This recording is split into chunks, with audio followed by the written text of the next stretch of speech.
NENOMATICA, where mathematics meets YouTube excellence. Welcome! In this lesson, we will solve a binomial expansion problem using Pascal's triangle. We will start with the definition, build Pascal's triangle, connect it to binomial coefficients, compute 5 choose 2, and then expand, a plus b to the power 5. Here are the first few expansions to see the pattern of coefficients. Notice the rows of coefficients are 1, then 1, 1, then 1, 2, 1, then 1, 3, 3, 1, and so on. Now we construct Pascal's triangle. The edges are always 1, and every interior number is the sum of the two numbers directly above it. Here we highlight a 4 that equals 1 plus 3 above it. These triangle numbers are the binomial coefficients. We read n choose k as the number n factorial divided by k factorial times n minus k factorial. For example, the fourth row is 1, 4, 6. For example, the fourth row is 1, 4, 6, 4, 1, which equals 4 choose 0, 4 choose 1, 4 choose 2, 4 choose 3, and 4 choose 4. Now compute 5 choose 2. Using the formula, that equals 5 factorial divided by 2 factorial times 3 factorial. That is 120 divided by 2 times 6, which is 120 over 12 equals 10. Now expand, a plus b to the power 5, using the coefficients 1, 5, 10, 10, 5, 1. We multiply each coefficient by the matching powers of a and b that add to 5. The coefficient of a cubed b squared is 10, which matches 5 choose 2. Summary: Pascal's triangle gives the binomial coefficients. The edges are 1. Interior numbers equal the sum of the two above. The binomial theorem says a plus b to the n equals the sum from k equals 0 to n of n choose k, a to the n minus k, b to the k. Our final expansion is a plus b to the power 5 equals 1a to the 5 plus 5a to the 4b plus 10 a cubed b squared plus 10 a squared b cubed plus 5ab to the 4 plus 1b to the 5.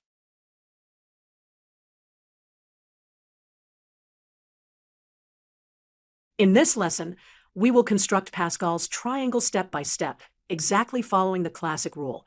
Each interior entry equals the sum of the two entries directly above it. We will start with a single one at the top, then build rows below, explaining the pattern intuitively as we go. Let us draw the triangle. We begin with the top entry, which is 1. Then we will generate the next rows using the addition rule.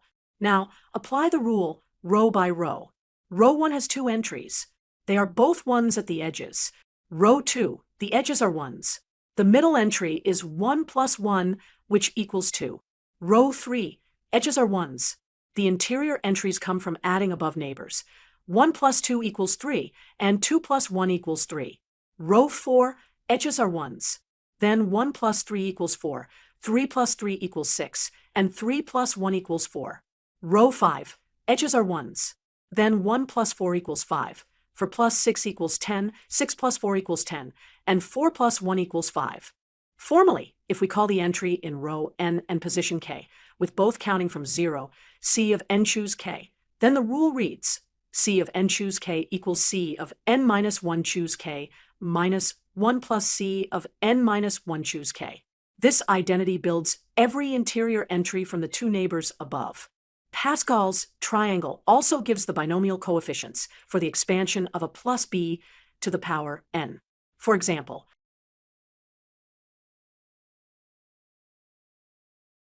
welcome! Today we will solve a pattern problem inside Pascal's triangle. We will discover that the third diagonal contains the triangular numbers, and we will compute t sub 5, which equals 15. Let's build intuition step by step. Step 1. Understanding the interior patterns. The first diagonal is all 1s. The second diagonal shows the natural numbers. The third diagonal shows triangular numbers, 1, 3, 6, 10, 15, and so on. Step 2. The triangular number sequence is 1, 3, 6, 10, 15, 21, and so on. These count dots arranged in growing triangular layers. The closed form is t sub n equals n over 2 times n plus 1. It is the sum of the first n natural numbers. Step 3. Example calculation. For n equals 5, draw 5 rows of dots. That makes a triangle with 1 plus 2 plus 3 plus 4 plus 5 dots. Using the formula, t sub 5 equals 5 over 2 times 6. That is 15. These values sit exactly on the third diagonal inside Pascal's triangle. Quick challenge. Can you predict the next triangular number after 15? Pause and think for a moment. Summary. The first diagonal in Pascal's triangle is all ones. The second diagonal is the natural numbers. The third diagonal is the triangular numbers. Using t sub n equals n over 2 times n equals n over 2 times n plus 1, we found t sub 5 equals 15. These interior patterns make Pascal's triangle a powerful visual toolbox. Welcome! In this example, we will explore symmetry in Pascal's triangle, and then use that symmetry to find matching pairs in a specific row. First, let's build Pascal's triangle. Each number is the sum of the two numbers above it. Notice how each row is centered like a pyramid. We'll focus on symmetry across the vertical middle line. This triangle has a mirror symmetry. The kth entry in row n matches the n minus k entry in the same row. In symbols, we say n choose k equals n choose n minus k. Let's visualize a row and its symmetric pairs. Here is row 4. 1, 4, 6, 4, 1. Pairs are 1 with 1, 4 with 4, and 6 is in the middle by itself. Quick challenge. Look at row 5. Can you identify the symmetric pairs? Pause for a moment and try to name them. All right, let's reveal them together. To wrap up, every row in Pascal's triangle is symmetric. The entry n choose k mirrors the entry n choose n minus k. That is exactly the identity. N choose k equals n choose n minus k.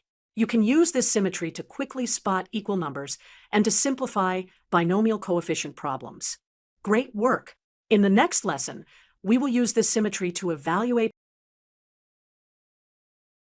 In this example, we are going to solve a classic pattern problem about Pascal's triangle. The goal is to find the horizontal sums of each row. Here is the big rule. The sum of the numbers in row n of Pascal's triangle equals a power of 2. In math words, the sum from k equals 0 to n of n choose k equals 2 to the n. Why does this work? Because if you expand the binomial expression 1 plus 1 to the power of n, you get exactly the same sum of binomial coefficients, and that equals 2 to the n. Now let's build Pascal's triangle and visualize the horizontal sums. We will draw rows 0 through 6. Then we will highlight the first few rows and show that their sums are powers of 2. Let's confirm rows 0 through 4. After that, a quick challenge for you. What is the sum of the 6th row? Take a moment to think, then we will reveal the answer. We will check the 6th row using the rule.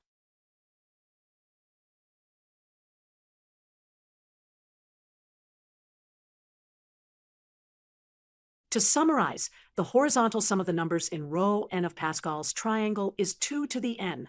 We verified several rows, and for the quick challenge, the 6th row sums to 64. This pattern comes directly from the binomial theorem applied to the expression 1 plus 1, all to the power n.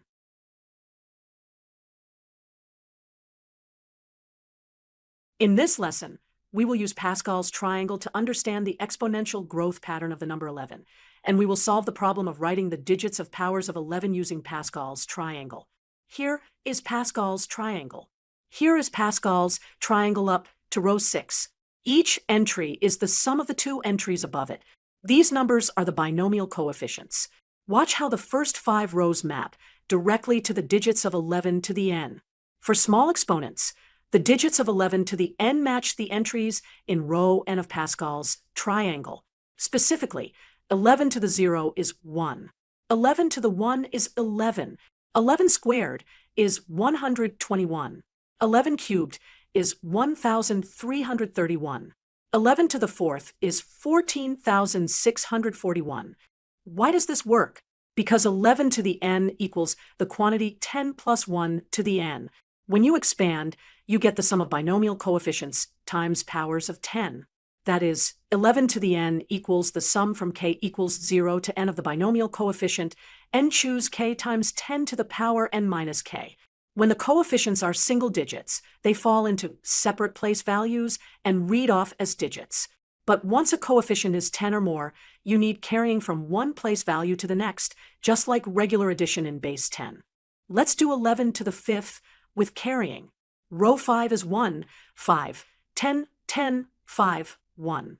Naively writing those as digits side by side fails because of the tens. We'll handle the carries from right to left. Start with the layout. The tens in the hundreds place becomes 0 with a carry of 1 to the left. Now that left entry becomes 11, so we make it 1 and carry 1 more to the left, turning 5 into 6. Reading left to right gives 1, 6, 1, 0, 5, 1. Now 11 to the 6th. Row 6 is 1, 6, 15, 20, 15, 6, 1. We carry from right to left. Set up the strip. 15 becomes 5 with a carry 1 to the left, so 20 becomes 21. 21 becomes 1 with a carry 2 to the left, so 15 becomes 17. 17 becomes 7 with a carry 1 to the left, so 6 becomes 7. Reading off gives 1, 7, 7, 1, 5, 6, 1. Quick challenge. Why is carrying guaranteed to show up at row 5 and beyond? Hint, the largest middle entries in row n grow quickly and exceed 9. Pause and think about how the binomial coefficient, n choose floor, of n over 2 behaves. Summary. The digits of 11 to the n come from the binomial coefficients in row n of Pascal's triangle. For n up to 4, no coefficient exceeds 9, so the digits read directly. 4, 5, and above, coefficients 10 or larger trigger carrying between place values, which still yields the correct decimal expansion.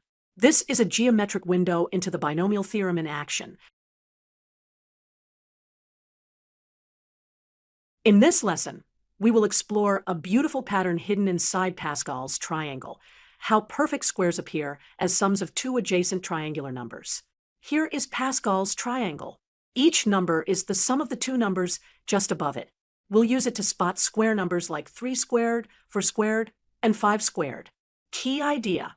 The square of n appears as the sum of two consecutive triangular numbers in Pascal's triangle. In symbols, n squared equals the binomial coefficient, n choose 2, plus the binomial coefficient, n plus 1 choose 2. Think of these two as the pair right along the shallow diagonal of triangular numbers. Example 1, 3 squared. The pair is 3 and 6. So 3 squared equals 3 plus 6 equals 9. Example 2, 4 squared. The pair is 6 and 10.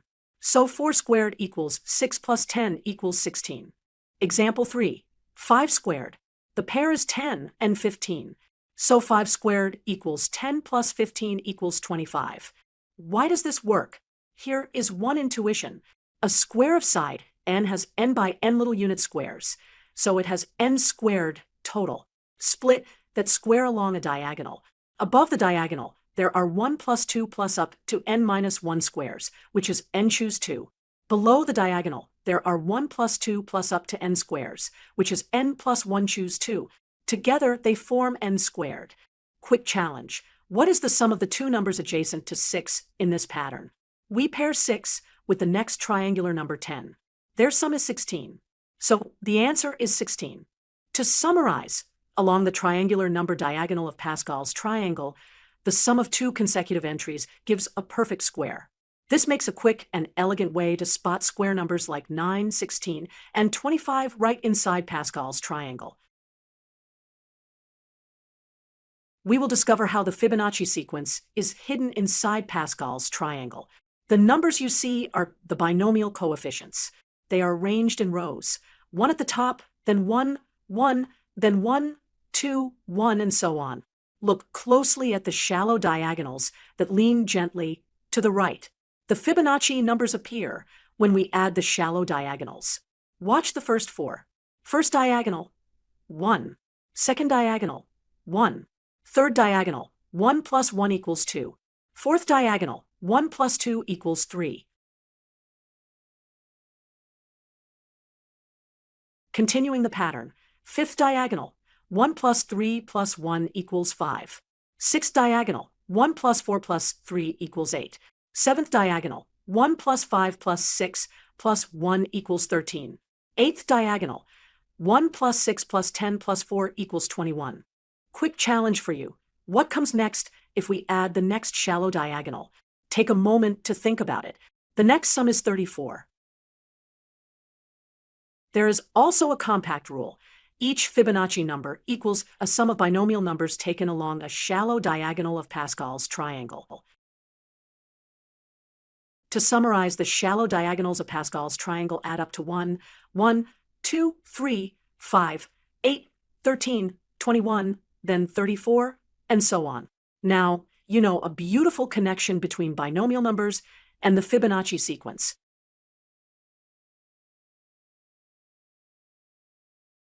In this lesson, we will solve a beautiful puzzle.